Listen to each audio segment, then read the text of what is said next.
I am Joshua, 32 years old, and my own brother destroyed my $3,000 research PC 1 week before my college graduation while my parents stood there and laughed. Before I tell you about how I ended up buying their foreclosed home at a public auction and kicking them off the lawn they used to own, let me know where you are watching from in the comments. The sound of my life falling apart did not come with a scream or a dramatic crash. It sounded like a wet, electric crunch. I can still hear it crystal clear when I close my eyes. It was a Tuesday afternoon in late April. I had just gotten home from my advanced landscape architecture seminar. I pushed open the door to my off-campus apartment, and the first thing that hit me was the smell. It was the acrid, chemical stench of burning plastic mixed with the sickeningly sweet odor of neon green citrus soda. My stomach dropped into my shoes. I dropped my backpack in the hallway and ran into my bedroom. Matthew, my 28-year-old brother, was standing in the middle of my room. He was casually leaning against my desk, holding an aluminum baseball bat. At his feet lay the custom-built PC tower I had spent 3 years saving for. The tempered glass side panel was completely shattered, glittering on my cheap carpet like crushed ice. But the glass was not the worst part. The worst part was the puddle of sticky, neon green soda dripping through the top ventilation grates, seeping directly into the motherboard and the graphics card. I could hear the circuits literally frying. Pop, crackle, sizzle. A thin wisp of gray smoke curled up from the ruined metal box. Matthew tossed the baseball bat onto my unmade bed. He wiped his sticky hands on his expensive designer jeans, looked at the smoking ruin of my machine, and smirked. My legs went entirely weak. I reached out and grabbed the doorframe just to keep from collapsing. Inside that hard drive was 6 months of my life. My entire master's thesis. Hundreds of intricate CAD drawings, complex 3D renders of sustainable urban park designs, technical specifications, and cost analyses. Everything I needed for the upcoming Sterling design competition was drowning in that toxic green puddle. I stared at him. I could not breathe. Why? I whispered. Matthew shrugged his shoulders, looking completely unbothered. I texted you 3 hours ago. I told you I needed a ride to the mall to meet Sarah. You said you were too busy with your stupid school project. Well, now you aren't busy. Problem solved. He smiled. It was a cold, arrogant smile. He knew exactly what he had done, and he knew he would face absolutely zero consequences for it. I stepped forward into the room. My heavy work boots crunched on the glass fragments. I reached out to touch my dual monitors. One of them was bent backward at a grotesque 45-degree angle where the bat had connected. The screen was black, a spiderweb of cracks radiating from the center. I dropped to my knees and pressed the power button on the main tower, even though my logical brain knew it was entirely pointless. Nothing happened. No LED lights, no cooling fans spinning up. Just the deafening silence of a dead machine and the suffocating smell of burnt electronics. Then, I heard the front door open. My parents had emergency keys to my apartment. I gave them copies 2 years ago just in case of a real medical emergency. Apparently, Matthew needing a chauffeur to go buy sneakers qualified as an emergency to them. My mother's voice drifted down the hallway, cheerful and completely oblivious. She walked into the bedroom, my father trailing right behind her. Mom stopped. She looked at the smashed computer on the floor. She looked at the baseball bat on my bed. She looked at Matthew, and then she looked down at me, kneeling in the glass. I waited for the explosion. I waited for her to scream at Matthew, to demand to know what he had done, to grab him by the collar. Instead, Mom let out a long, heavy sigh. It was the exact same exasperated sigh she used whenever I forgot to take out the trash. She looked at me, her eyes full of annoyance. "Oh, Joshua, please don't look so dramatic. It is just a toy. You can play your video games later." A toy? My voice cracked. I scrambled to my feet. "Mom, that machine cost $3,000. My entire thesis is on there. My graduation depends on this. The competition submission is due in 8 days. Everything I have worked for is on that hard drive." Dad squeezed past Mom into the room. He was a big, imposing man who always equated physical labor with real work. He looked down at the smoking PC and actually chuckled. A low, rumbling laugh that made my blood run entirely cold. $3,000 for a glorified video game box, Dad scoffed, crossing his arms. I told you for years you were wasting your money, Josh. If you had put that cash into a house down payment, or maybe a college fund for your future kids instead of playing games in your bedroom, you wouldn't be crying on the floor right now. It's time to grow up. I stared at him, my jaw trembling. It is not for games. I am an architect. I design public infrastructure. That machine was my professional tool. I need it to do my actual job. Matthew reached over to my desk, grabbed a bag of my barbecue potato chips, ripped it open, and shoved a handful into his mouth. He chewed loudly. You draw pretty pictures of trees, Josh. Stop acting like you're building skyscrapers. Anyway, Mom, did you transfer the cash for my new crypto portfolio? The market is dipping. I need to buy in today. Mom's face instantly transformed. The annoyance vanished, replaced by pure, adoring warmth. She smiled at Matthew like he had just announced he cured a disease. Yes, honey. I sent the money this morning. Just be careful with it. We know you are going to make it big this time. I looked at the three of them. My entire livelihood was literally smoking at their feet, destroyed because my 28-year-old brother threw a toddler tantrum, and they were casually discussing his imaginary crypto wealth. I pointed a shaking finger at the wreckage. He committed a crime. This is destruction of property. That bat didn't fall from the sky. He poured soda directly into the vents on purpose. Mom's eyes narrowed. Her voice turned sharp and warning. Matthew told me his drink slipped. He tripped and accidentally knocked it over. Why do you always assume the absolute worst about your brother? You have been jealous of him since you were little boys. And it is getting really ugly, Joshua. Dad stepped closer, putting a heavy, clamping hand on my shoulder. We'll buy you a nice paper notebook from the office supply store. Maybe some colored pencils. Working by hand builds character anyway. Something inside my chest snapped.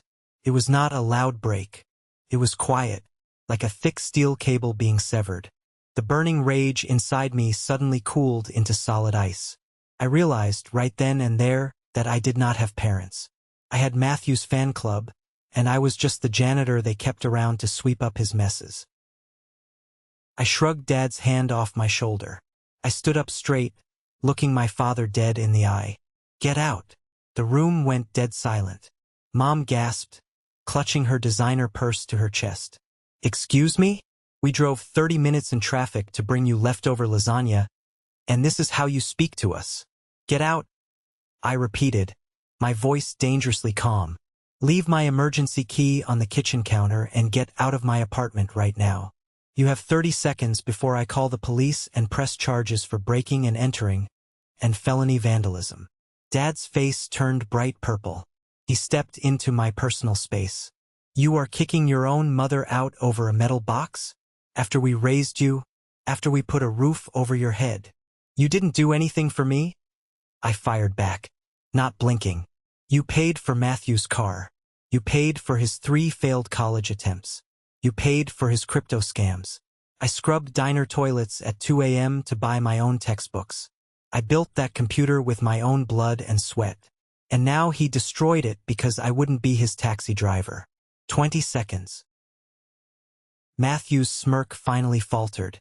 He looked at Mom, his eyes wide with sudden panic. He's bluffing, right? Mom looked at my face. She saw the absolute, unyielding ice in my eyes. She grabbed Matthew's arm. Fine. If you want to choose a machine over your own flesh and blood, go ahead. But do not come crying to us when you are miserable and alone. She marched to the kitchen, slammed the spare key onto the granite counter, and walked out. Dad muttered something about my ungrateful generation, trailing behind her. The front door slammed shut, rattling the picture frames on the wall. The silence that followed was suffocating. I slowly sank down the wall, sliding until I hit the floor, burying my face in my hands. The smell of burnt plastic filled my lungs. My defense was in 7 days. I was finished, sitting there on the floor amidst the shattered glass, My mind involuntarily dragged me back through the years. This wasn't an isolated incident. This was the culmination of 3 decades of being the invisible practice child. My brother Matthew came along 4 years after I was born, and the moment they brought him home from the hospital wrapped in a blue blanket, I ceased to exist. Matthew was the golden child. He had asthma as a toddler, which meant the entire household revolved around his comfort, his lungs, his environment. Even when he outgrew it, the pattern was permanently set. If I got a B on a math test, Dad would lecture me about work ethic.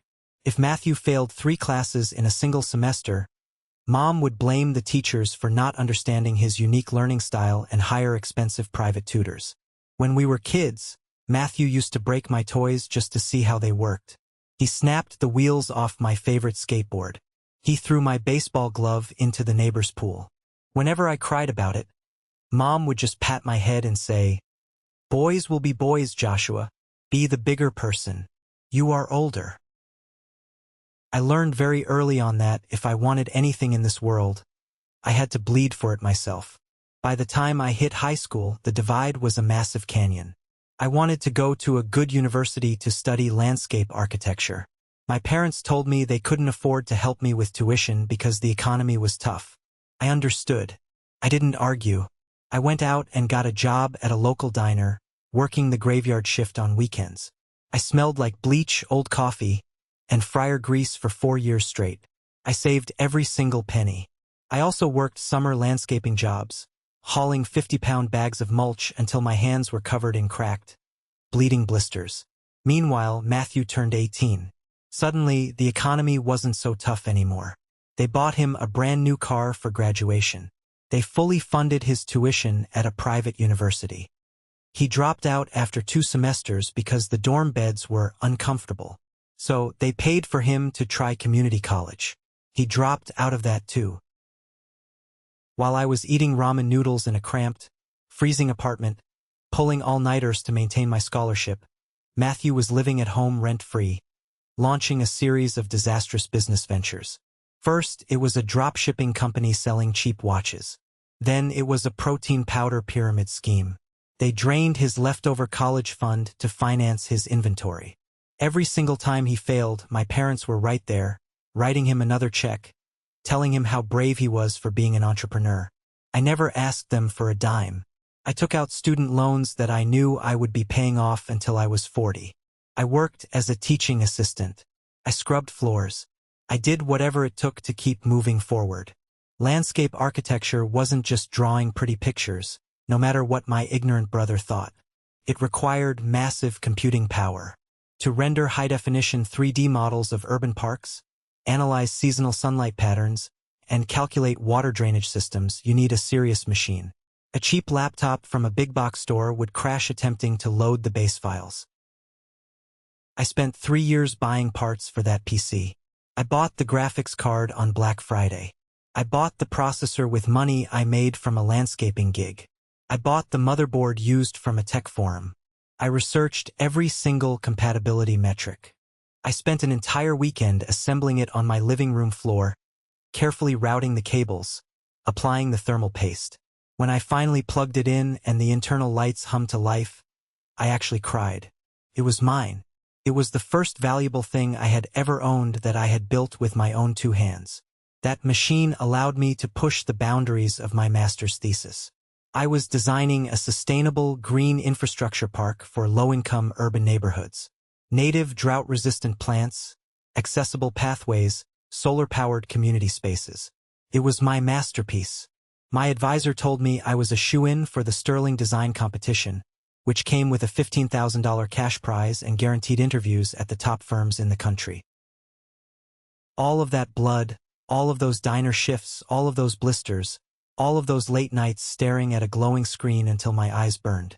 And Matthew destroyed it with a baseball bat and a bottle of soda because I wouldn't drive him to the mall. The unfairness of it all felt like a physical weight crushing my chest. I looked at the dark, cracked monitor. It reflected my own face, pale and exhausted. They won. My parents had finally allowed him to take the one thing I had managed to build for myself. I felt the familiar, heavy blanket of despair settling over my shoulders. I was going to fail the program. I was going to lose my degree. But then, a memory sparked in the back of my brain. A survival instinct honed by decades of living with a brother who broke my things. When I was 12, Matthew took a pair of scissors to my science fair poster the night before the presentation. Since that day, I developed a paranoid, unbreakable habit. I never, ever trusted a single copy of anything.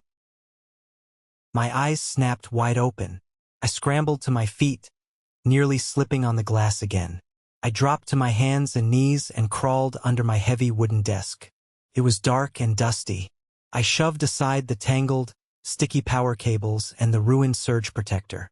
I reached my hand up to the underside of the desk surface, feeling along the rough wood. My fingers brushed against a strip of industrial Velcro. Please still be there. I gripped the small object attached to the Velcro and ripped it free. I crawled backward out from under the desk and held it up to the light coming through the window. It was a small, military-grade, waterproof, shockproof USB flash drive. It was coated in thick black rubber. I checked the seams. It was completely dry. No soda had reached it. No bat had smashed it. Every single night before I went to sleep, I plugged this drive into my PC, ran a full system backup of my thesis folder, and then hid it back under the desk. A fail-safe my family knew absolutely nothing about. I gripped the rubber drive so hard my knuckles turned white. The despair vanished, instantly replaced by a surging, white-hot adrenaline. Every CAD drawing, every 3D render, every cost analysis spreadsheet. It was all right here in my palm. Matthew didn't win. They didn't win. I let out a breathless, borderline hysterical laugh. It echoed in the empty apartment. Matthew thought he had ruined my life, but all he had actually done was give me the final push I needed to sever the dead weight dragging me down. I didn't have a computer anymore, but I had the data, and I had a university computer lab that opened in exactly 10 hours. The next morning, I stood outside the university architecture building at 6:45 a.m., waiting in the freezing morning mist for the janitor to unlock the doors. The second the heavy glass doors clicked open, I sprinted down the hallway to the high-performance computing lab. I swiped my student ID, claimed the corner workstation furthest from the door, and plugged the ruggedized USB drive into the port. My heart hammered against my ribs like a trapped bird. I held my breath as the computer chimed, recognizing the external drive. I clicked the folder. Everything loaded perfectly. The files were uncorrupted. The renders were pristine. 6 months of work, completely safe. I exhaled a breath I felt like I had been holding for 24 hours. For the next 7 days, that corner workstation became my entire universe. I did not go home.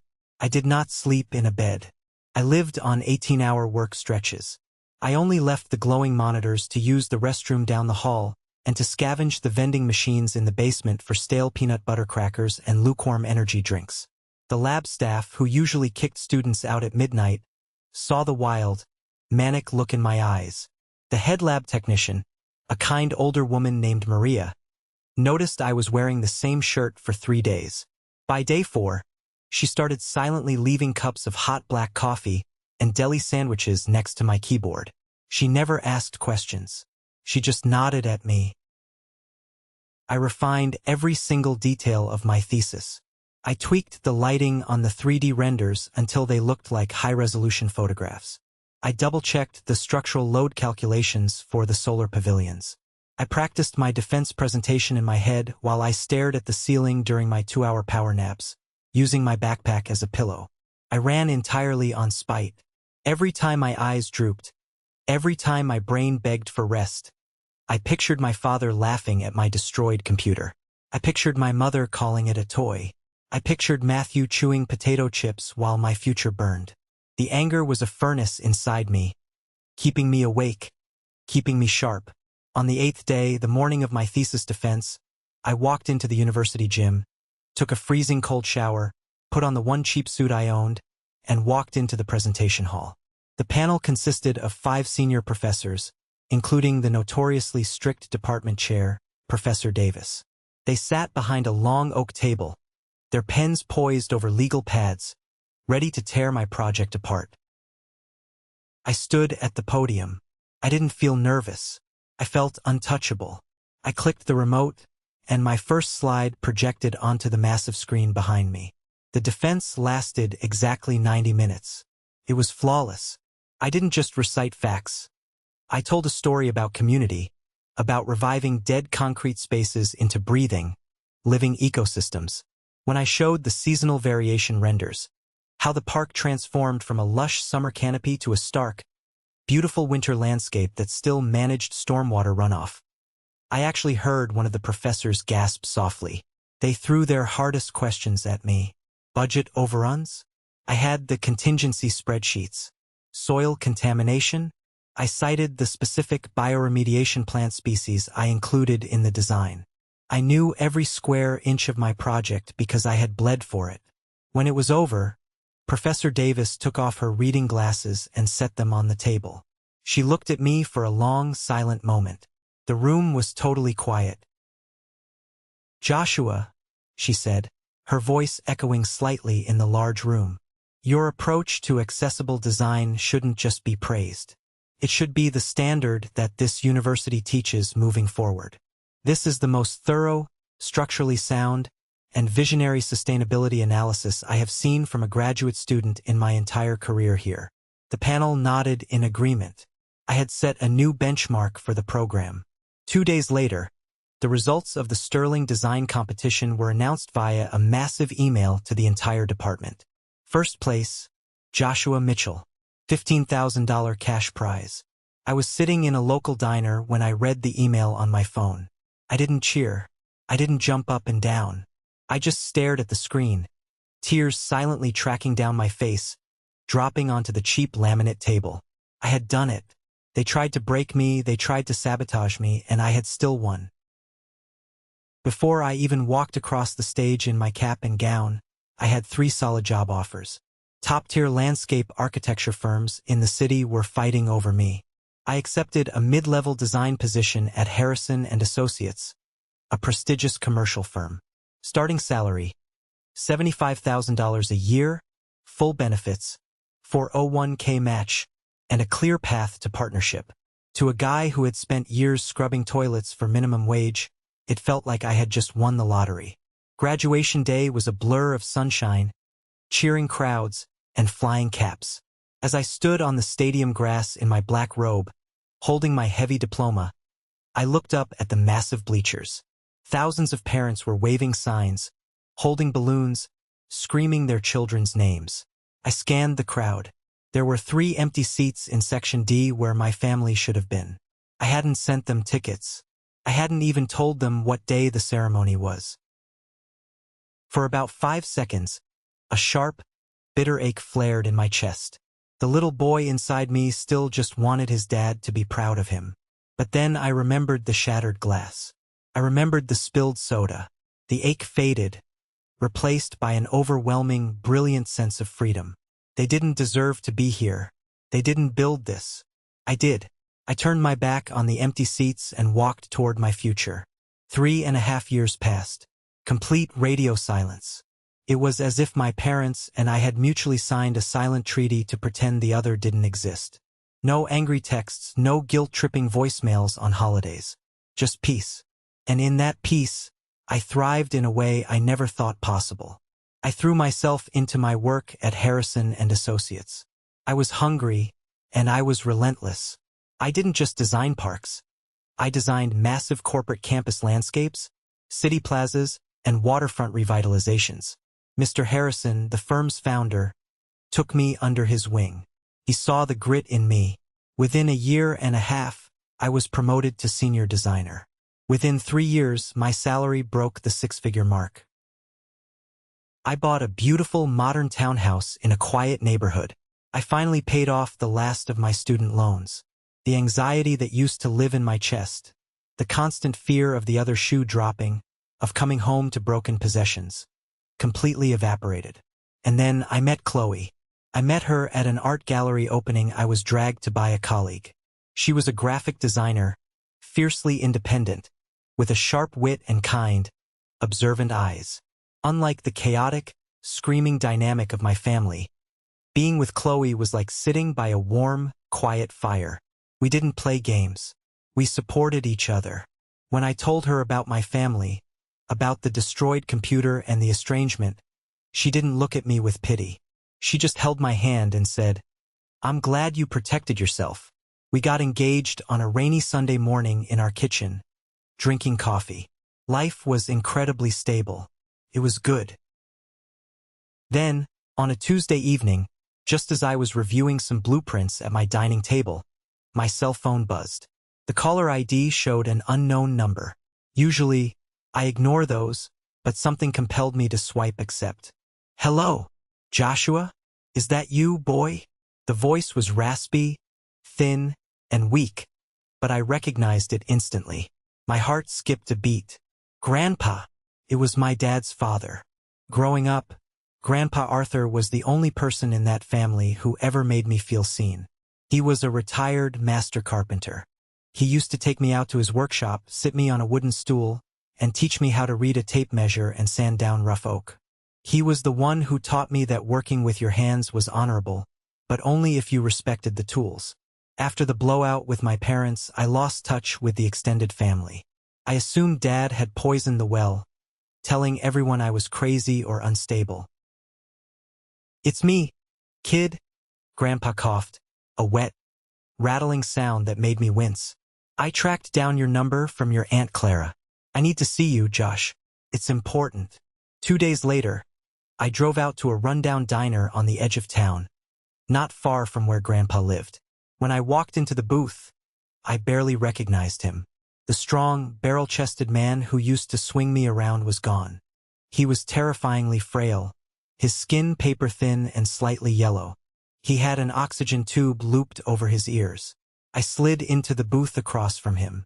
"Grandpa, it's good to see you. Are you okay?" He waved a shaking, spotted hand, dismissing my concern. "Stage 4 lung cancer, Josh. Doctors give me maybe 3 months if I'm lucky. Don't give me the pity look. I lived a good, long life, but I'm putting my affairs in order, and we need to talk." He took a slow sip of black coffee. His sharp blue eyes locked onto mine. "Your father told me what happened 3 years ago, or rather, he told me his version of it." I tensed up, preparing for the lecture, preparing to defend myself against whatever lies my parents had spun. "Grandpa, I didn't—" "Quiet," he interrupted gently. "I know your father, Joshua. I raised him. I know he's arrogant, and I know he spoils your brother rotten. Your dad told me you went crazy, smashed your own computer in a fit of jealousy, and cut the family off because Matthew was more successful than you. He said you were a bitter, unstable kid who refused to apologize." I gritted my teeth. The sheer audacity of the lie was staggering. Grandpa leaned forward. "But I know you too. I remember the 7-year-old boy who spent a week carefully building a birdhouse in my shop, only for Matthew to smash it with a hammer. I remember who got blamed for leaving the hammer out. So I called around. I talked to your Aunt Clara. I got the real story about the soda, the baseball bat, and your graduation." He reached across the table and placed his frail hand over mine. "I am so sorry, Joshua. I am sorry my son failed you as a father. He let the golden child destroy the good one." Tears pricked the corners of my eyes. It was the first time in my entire life someone from my bloodline had validated my reality. "Thank you, Grandpa. That means everything." "I'm not just here to apologize," Grandpa said, his tone shifting to pure business. "I'm changing my will. Originally, my entire estate, including the Cedar Lake property, was going to your father. I knew the Cedar Lake property. It was a stunning piece of land up north. 3 acres of dense pine forest, a private dock, and a massive, custom-built log home Grandpa had built with his own hands in the 70s. With the current real estate boom, the waterfront property was easily worth over $1 million. "I went to my lawyer yesterday," Grandpa continued. "I wrote your father out of the deed. I am leaving the Cedar Lake house, the land, and everything on it directly to you, Joshua." I froze. "Grandpa, no. You don't have to do that. Dad will go absolutely ballistic. It's going to tear the rest of the family apart. The family is already torn apart, he said fiercely, tapping a finger on the table. Your father doesn't respect money, and he doesn't respect hard work. If I leave it to him, he will sell it, hand the cash to Matthew for some idiot scheme, and lose the legacy I built. I want it to go to you. You are the only one who understands what it takes to build something that lasts. I didn't know what to say. This wasn't just a house. It was generational wealth. It was security. It was the ultimate validation. Take it, Josh. Let me do this one right thing before I go. I looked at the old man, seeing the desperate sincerity in his eyes. Slowly, I nodded. Okay, Grandpa. Thank you. 3 months later, Grandpa Arthur passed away peacefully in his sleep, and the storm that had been brewing for 3 years finally made landfall. The funeral was agonizingly tense. I attended with Chloe by my side, staying strictly in the back pews of the church. I wore a tailored dark suit. My parents and Matthew sat in the front row. They didn't approach me. Dad puffed out his chest, acting like the lord of the manor, shaking hands and accepting condolences. He already had dollar signs in his eyes. I heard him loudly whispering to my Uncle David about how he planned to list the Cedar Lake property by next month to fund Matthew's new tech startup. The official will reading took place a week later in the polished downtown offices of Sterling and Partners. Chloe squeezed my hand as we walked into the heavy oak-paneled conference room. My parents and Matthew were already there. They looked up when I walked in. Matthew scoffed, rolling his eyes. Mom gave me a look of pure disdain. Dad simply glared. What is he doing here? Dad demanded, pointing a thick finger at me. He's not part of this family anymore. Lawyer Sterling, a sharp-featured woman in her 60s with zero patience for nonsense, adjusted her glasses. Mr. Mitchell is listed as a primary beneficiary. Sit down, please. Dad frowned, looking confused, but he sat heavily in his leather chair. Miss Sterling began reading through the standard legal jargon. She went through the minor assets first. Some savings bonds went to various cousins. The antique tools were donated. To my son, David, Miss Sterling read, I leave my restored 1968 Porsche 911. Uncle David let out a low whistle of excitement. Dad shifted uncomfortably in his seat. He was clearly impatient to get to the main event. The $1 million lake house. Miss Sterling turned the crisp legal page. The room was dead silent. Regarding the primary real estate asset, she read, her voice clear and projecting. The Cedar Lake property, including the 3 acres of land, the private dock, all structures and all contents therein, are to be transferred immediately and solely to my grandson Joshua Mitchell. You could have heard a pin drop. Dad's face went completely blank, processing the words. Then, the blood rushed to his face, turning his skin a mottled, violent purple. He gripped the edge of the conference table and stood up so fast his heavy leather chair crashed to the floor behind him. What did you say? Dad roared, his voice echoing off the glass walls. Read that again. That is a mistake.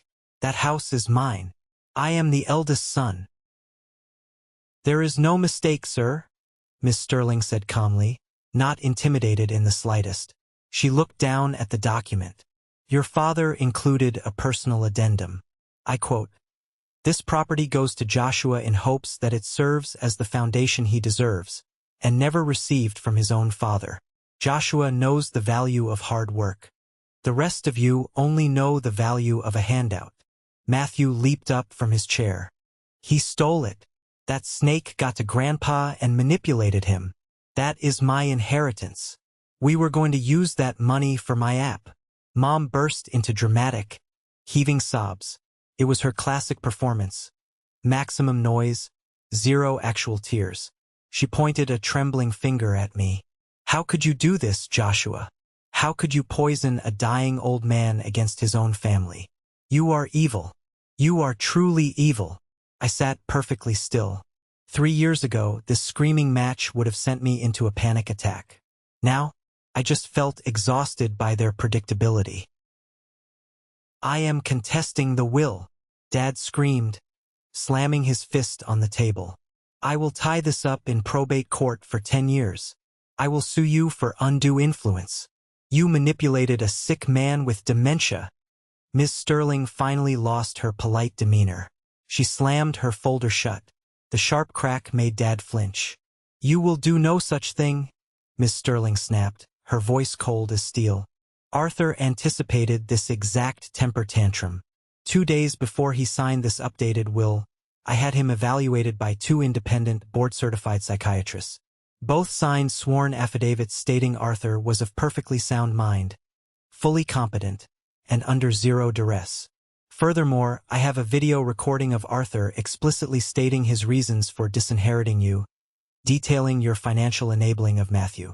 If you attempt to contest this in court, you will be laughed out of the room, and I will personally ensure you pay all of Joshua's legal fees. Dad's mouth opened and closed like a fish suffocating on a dock. The absolute legal brick wall hit him hard. He looked at me, his eyes wide with a mixture of shock and sudden, terrifying realization. He had no power here. I stood up slowly, buttoning my suit jacket. I looked down at my father, then at Matthew, and finally at my mother. You chose to invest everything into a bat-swinging toddler, I said, my voice steady and quiet. Now you get to live with the returns on that investment. Goodbye. I offered my arm to Chloe. We turned and walked out of the conference room, leaving my family screaming at the lawyer behind closed doors. This is a moment that changed everything, when I finally regained control of my life. Thank you for your patience in getting this far. You are amazing. Please like the video and leave a comment below to let me know you've been with me. This will not only help more people find this story, but also let me know that my experiences are meaningful to someone. Your support is the biggest motivation for me to continue sharing the rest of this journey. The inheritance changed my financial trajectory overnight, but I didn't quit my job. I didn't go out and buy a sports car. Instead, I drove up to Cedar Lake with Chloe, walked through the dusty, beautiful rooms Grandpa had built, and started thinking. The house needed work. The roof was missing shingles, the wraparound deck was rotting, and the windows were drafty. But the bones were solid oak. I hired contractors for the major structural work and spent my weekends up there doing the cosmetic renovations myself. Stripping wallpaper, refinishing the hardwood floors, installing modern appliances. It was therapeutic. While I was swinging a hammer up at the lake, my parents' world was rapidly imploding down in the city. I got all the updates through my Aunt Clara. She called me once a month, unable to keep the family gossip to herself. According to her, the loss of the $1 million inheritance triggered a massive financial panic for my dad. Without Grandpa's money to bail them out, the reality of their terrible financial decisions came crashing down. To fund Matthew's latest disaster, a subscription box service for alpha males that consisted of cheap imported junk, Dad had secretly taken out a third mortgage on their family home. Matthew, of course, did zero market research. He bought $60,000 worth of inventory that just sat rotting in my parents' garage. Nobody bought subscriptions. The business folded in 3 months. Your parents are drowning, Josh, Aunt Clara told me over the phone one evening. The bank is calling every day. Your father's construction business is drying up. The stress is eating them alive. I hear them screaming at each other through the windows. It's getting so bad. People are whispering about a divorce. Then the text message came. It was from Mom, the first direct contact in almost 4 years. It was a long, rambling paragraph. She said they were facing foreclosure. The bank was taking the house I grew up in. They needed exactly $80,000 to bring the mortgage current and stop the bank seizure. Joshua, the text read, family sticks together in hard times. This is your chance to be the bigger person. You inherited a $1 million property. Surely you can spare $80,000 to save your own parents from being homeless. It is your duty as a son. I stared at the glowing screen of my phone. The sheer, blinding entitlement of it was breathtaking. They let my brother destroy my future, threw me out on the street, called me evil at a funeral, and now demanded $80,000 as if I owed it to them. I didn't reply. I took a screenshot of the message, saved it to a cloud folder, and blocked the number. 2 months later, the inevitable happened. The bank foreclosed. My parents were formally evicted. They had to pack 30 years of their lives into a rented U-Haul truck and move into a cramped, depressing 2-bedroom apartment across town. Matthew moved in with them, claiming he needed to regroup before his next big venture. Aunt Clara told me they were playing the victim to anyone who would listen, crying about how their wealthy, greedy son had abandoned them to the wolves. But they didn't know what I was doing behind the scenes. When their house hit the public foreclosure auction block, I made a phone call. I hired Mr. Vance, an extremely discreet real estate broker and lawyer. I instructed him to set up a shell corporation, a completely anonymous limited liability company called Miller Property Holdings LLC. Because it was a distressed foreclosure, the house went to auction for significantly below market value. Miller Property Holdings LLC bought it, paid in straight cash. The title was transferred, the paperwork was filed, and everything was ironclad legal. My parents had absolutely no idea that the house they had just been evicted from, the lawn they had watered for decades, now legally belonged to me. I didn't reach out to gloat. I let them sit in their cramped apartment, stewing in the consequences of their actions. I let them sweat over rent and utility bills. I let them realize that Matthew wasn't a genius entrepreneur, but an anchor dragging them to the bottom of the ocean. Meanwhile, my plans for the Cedar Lake property finally crystallized. Through my firm, I had started doing pro bono landscape design for a nonprofit organization called the Foundation for Family Financial Abuse Survivors. I had lunch with the executive director, a brilliant, tough woman named Eleanor. She told me horrific stories of young adults whose parents had stolen their identities, drained their bank accounts during custody battles, or forced them to co-sign massive loans before kicking them out. The biggest hurdle we face is housing, Eleanor told me over coffee. These kids need a safe, rent-free sanctuary where they can rebuild their credit, get therapy, and learn trades without the constant fear of their toxic families tracking them down. But buying a facility like that in a safe area is impossible on our budget. I smiled, taking a sip of my coffee. Eleanor, what if I told you I have a fully renovated, $1 million, 3-acre lakefront estate, and I want to donate it to the foundation permanently? Eleanor dropped her coffee cup, clattered against the saucer. She stared at me, speechless. We spent the next 6 months turning the lake house into the Miller Haven Trust. We built a vocational workshop in the expanded garage. We set up a computer lab with top-of-the-line PCs. We furnished 6 bedrooms to create a warm, welcoming home for young adults who had been betrayed by the people supposed to protect them. Everything was set. The grand opening was scheduled for a Saturday in June. The press was invited. The local city council was attending. And, thanks to a carefully leaked piece of information through Aunt Clara, I knew my family was planning to crash the party. They thought they saw an opportunity. They thought they could manipulate their way back into the estate. They had no idea they were walking directly into a trap that had been 3 years in the making. The morning of the grand opening was breathtaking. It was a pristine Saturday in early June up at Cedar Lake. The sky was a brilliant, cloudless blue, and a crisp, cool breeze blew off the water, carrying the scent of pine needles and fresh cedar wood.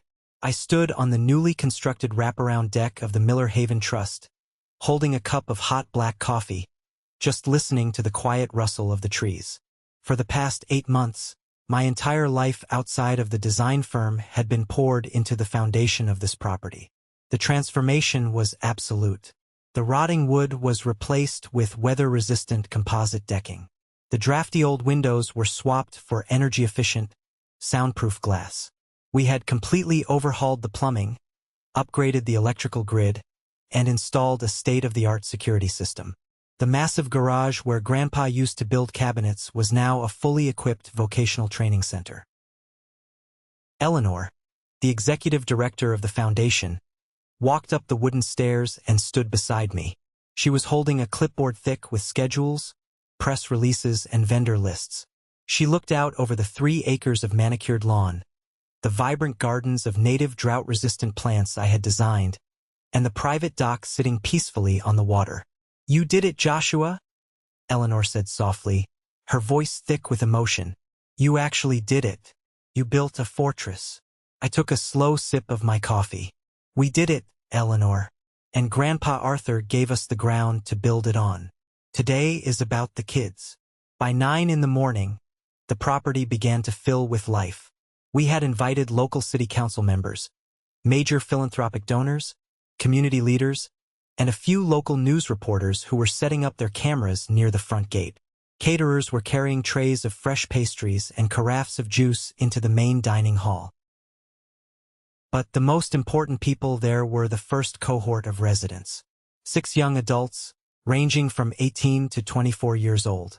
I had read all of their case files, and every single one of them broke my heart. There was a 19-year-old girl named Maya. Her parents had secretly opened 5 different credit cards in her name when she was just 14, maxed them out to fund their gambling habits, and completely destroyed her credit score before she was even old enough to vote. There was a young man named Leo, who had worked full-time through high school to save up his own college fund, only to have his mother drain the entire joint bank account the day before his tuition was due to pay for her boyfriend's legal fees. These kids had been manipulated, lied to, financially ruined, and thrown away by the exact people who were supposed to protect them. They walked around the beautiful estate with wide, disbelieving eyes. They ran their hands over the polished granite countertops in the kitchen. They looked at their own private bedrooms, complete with solid doors that locked from the inside. They finally had a sanctuary, a place where they could live rent-free for up to a year while they attended financial literacy courses, repaired their credit, found stable jobs, and saved their salary for a real future. Chloe came up behind me and wrapped her arms around my waist, resting her chin on my shoulder. She was wearing a beautiful summer dress, her smile radiant. "Are you ready for the ribbon cutting?" she asked. "I am," I said, turning to kiss her forehead. "Just making sure everything is perfect." I was walking across the front lawn, checking the seating arrangement of the folding chairs we had set up for the presentation, when I heard it. The unmistakable, sputtering, grinding sound of a failing engine. I stopped. I turned toward the long, winding gravel driveway that led from the main county road to the estate gates. A rusted, faded blue sedan was struggling up the incline. The muffler was dragging slightly, scraping against the rocks, and a thick plume of dark gray exhaust smoke trailed behind it. I recognized that car. It belonged to Matthew. He had traded in the expensive sports car my parents bought him years ago because he couldn't afford the insurance premiums anymore. My stomach gave a brief, involuntary twist, an old reflex from childhood.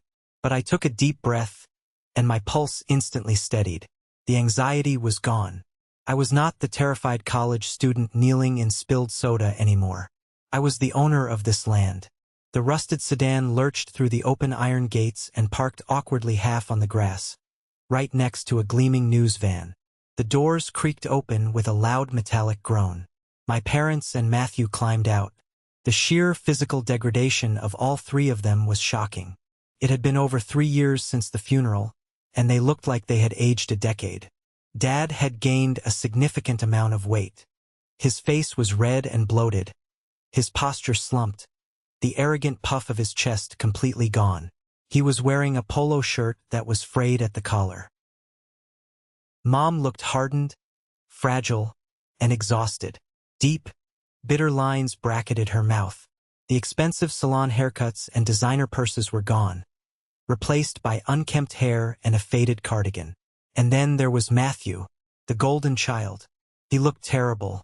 His hair was greasy, his eyes were sunken with dark circles, and he was wearing a wrinkled t-shirt with a visible stain near the hem. He looked nervously around the property, his eyes darting to the catered food tables and the well-dressed donors mingling on the patio. They stood by their broken-down car, taking in the sheer magnitude of the renovated estate. The gleaming windows, the fresh paint, the massive new deck, the professionally landscaped gardens. I could see the greed reigniting in their eyes. They thought this was my personal vacation home. They thought I was living out a billionaire fantasy while they were rotting in a tiny apartment. Mom spotted me standing near the chairs. Her face instantly transformed into a mask of pure, desperate warmth. She waved her hand frantically. "Joshua! Oh my goodness, Joshua! Look at you!" she called out, her voice loud and shrill, trying to sound like a proud mother reuniting with her beloved son. I didn't move. I stood my ground, my hands clasped loosely behind my back. Chloe stepped up to stand right beside me, presenting a solid, united front. I gave Eleanor a subtle nod, signaling her to hold the security team back for a moment. I wanted this conversation to happen. They walked across the lawn toward me. Dad tried to force a confident stride, but he just looked tired. "Son," Dad said, his voice carrying that old, forced casual tone he always used when he wanted something from me. He extended a hand. "It's been a long time. Place looks incredible. You really fixed up Arthur's old cabin. Obviously, you had the money to do it." I looked at his outstretched hand. I did not take it. I just stared at him, my expression completely neutral. Dad slowly lowered his hand, his face flushing with embarrassment. He cleared his throat. "Right? Well, we heard through the grapevine that you were having a big party up here today. We figured it was time to let bygones be bygones. Family is family, right? You are trespassing," I said, my voice clear, calm, and carrying easily across the space between us. "This is private property. You were not invited." Matthew stepped forward, his fists clenched at his sides. He tried to puff himself up, tried to reclaim the old dynamic where he could just bully me into submission. "Don't act like a snob, Josh. This was Grandpa's house. It belongs to the family. You can't just lock us out of our own legacy because you're holding a grudge over a stupid computer." I looked at Matthew. The anger I used to feel toward him was entirely gone. Looking at him now, I just felt pity. He was a 29-year-old man who had never accomplished a single thing on his own, standing on my property in a stained shirt, demanding respect he hadn't earned. "It hasn't been Grandpa's house for over 3 years, I corrected him smoothly. "And as of yesterday, it isn't my house either. And we are not family. You are simply the people who broke my property, threw me out, and then tried to guilt me into paying off your mortgage." Mom stepped forward, her eyes instantly filling with tears. It was an incredible performance. On cue, the lower lip trembled, the eyes brimmed with moisture. It was the exact same guilt trip she used to run on me when I was a teenager to make me give my allowance to Matthew. "Joshua, please," Mom begged, her voice cracking perfectly. "We have suffered enough. Do you have any idea how hard it has been for us? The bank took our home. We lost everything. We are living in a tiny, roach-infested 2-bedroom apartment. The stress is destroying us. Your father and we're barely holding it together. We are on the brink of a divorce. Matthew can't find a decent job because the economy is so bad. We are your blood. You have all of this wealth. We need help." I looked at her. I echoed the exact words my father had spoken to me when I begged them to help me with my college tuition over a decade ago. "It sounds like a budgeting problem, Mom," I said coldly. "Maybe you should have planned your finances better." Dad's face turned bright red.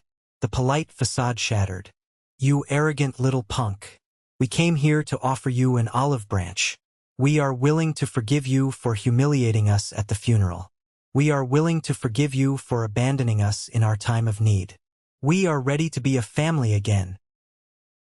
The audacity was genuinely breathtaking. They were standing on an estate worth well over $1 million, completely destitute because of their own disastrous choices, entirely dependent on Matthew's rusted car, and they were offering me forgiveness. Matthew looked around the massive property, his eyes wide with desperate calculation. He saw the huge garage, the sprawling deck, the multiple bedrooms. "Look, Josh," Matthew said, trying to sound reasonable.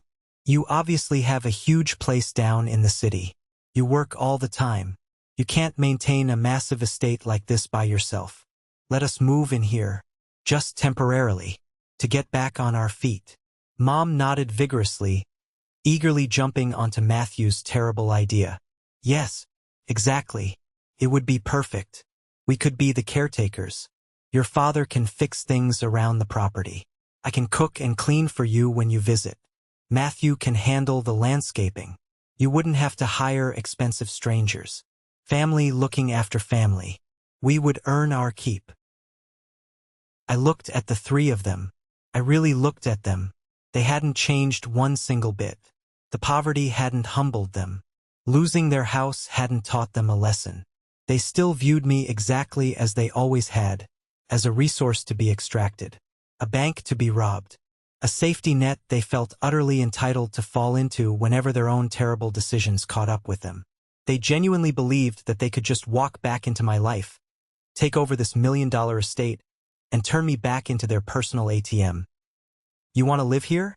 I asked, keeping my voice very quiet.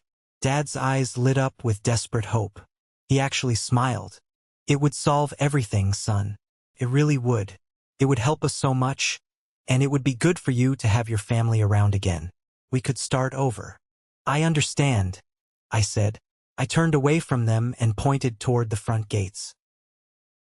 Near the entrance, standing on a beautiful stone pedestal, was a large wooden sign. It was currently covered by a heavy blue velvet tarp, waiting for the official unveiling ceremony that was supposed to happen in 30 minutes. Matthew, I commanded, my voice suddenly ringing with absolute authority. Walk over there and pull the tarp down. Matthew blinked, confused by the sudden order. But the tone of my voice triggered an instinctual obedience. He slowly walked over to the stone pedestal, grabbed the thick gold rope attached to the velvet tarp, and gave it a hard yank. The velvet fell away, pooling on the grass. The sign was magnificent. It was carved from solid, polished mahogany, with deep gold leaf lettering engraved into the wood. The sun hit the gold, making the words gleam brightly for everyone to see. It read, "The Miller Haven Trust, a sanctuary for survivors of family financial abuse and exploitation, providing secure housing, education, and legal support for young adults rebuilding their lives." Matthew stared at the sign. His mouth actually fell open. He read the words over and over again, his brain struggling to process the reality of what he was looking at. Mom gasped. It was a real gasp this time, sharp and breathless. She stumbled backward a half step. Dad's face went completely pale, all the blood draining from his bloated cheeks. "What is this?" Dad demanded, his voice trembling. "Joshua, what is this nonsense?" I walked slowly toward them, closing the distance until I was standing just a few feet away. I looked my father dead in the eye. "This isn't a vacation home," I explained, my voice echoing across the quiet lawn. "This property no longer belongs to me. As of yesterday morning, the deed was legally transferred to a registered 501(c)(3) nonprofit organization. I donated the entire estate, 100% of it." Mom clutched her chest, her breathing turning shallow. You gave it away? You gave away $1 million lake house? To strangers? When your own flesh and blood are starving in an apartment? "They aren't strangers," I said fiercely. "They are my real family now. See, family isn't about biology. Family is about the people who have your back. The people who don't laugh when your life's work is destroyed. The people who don't steal your college fund to buy sports cars for their favorite child." I pointed toward the main house, where Maya and Leo were standing on the porch, watching the confrontation. "Starting today," I told my parents, "this house is going to host kids who have been financially terrorized by people exactly like you. Kids who had their credit scores ruined by their mothers. Kids who had their savings accounts drained by their fathers. They are going to live here, completely rent-free, safe from the monsters who raised them." Matthew lost his mind. His face twisted into a mask of pure, ugly rage. He kicked the wooden leg of the sign pedestal. "You are insane," he screamed, his voice cracking. "You gave away my money. You vindictive psychopath. You did this just to spite us. You threw away millions just to watch us suffer." I didn't raise my voice. I didn't need to. I had all the power. "I didn't do this to spite you, Matthew," I said coldly. I did this so the next kid who has his computer smashed by a jealous brother has a safe place to sleep. I built the safety net you people stole from me. The silence on the lawn was absolute. Even the birds seemed to have stopped singing. The reporters near the gate had their cameras pointed squarely at the scene, capturing every second of my family's public humiliation. Dad looked at the massive, beautiful house. A house that, in another timeline, could have been his. A house he lost because he couldn't stop enabling a failure. He looked at the manicured lawns, the private dock, the wealth that was permanently, legally out of his reach. He looked defeated, utterly, completely crushed. But I wasn't finished. I had one more piece of business to settle. I stepped closer to my parents, lowering my voice so only the three of them could hear me. The final twist of the knife.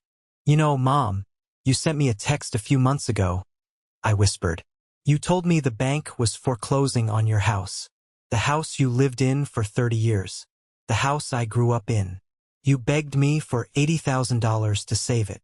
Mom looked up at me, her eyes wide with fear, sensing the trap closing around her.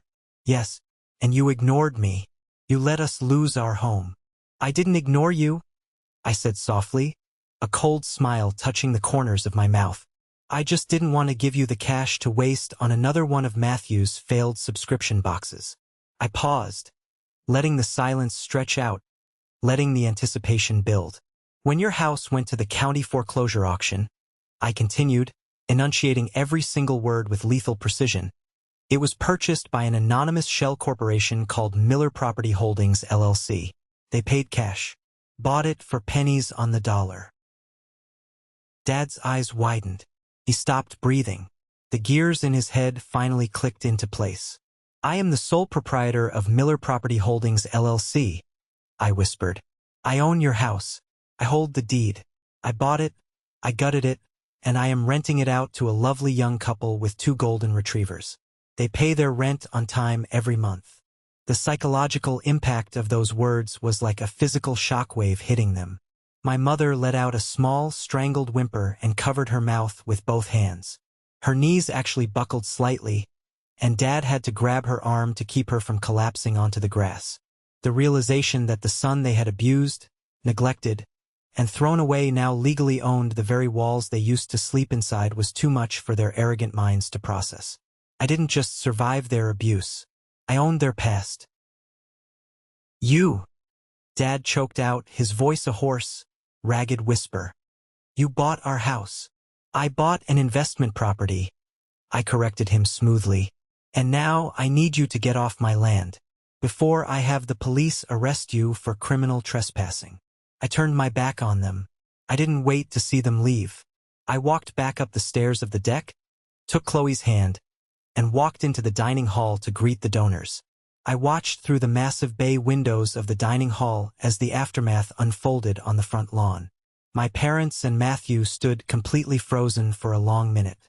Dad looked like he wanted to yell, to threaten me with a lawyer, to scream about lawsuits and family loyalty. But the fight was completely drained out of him.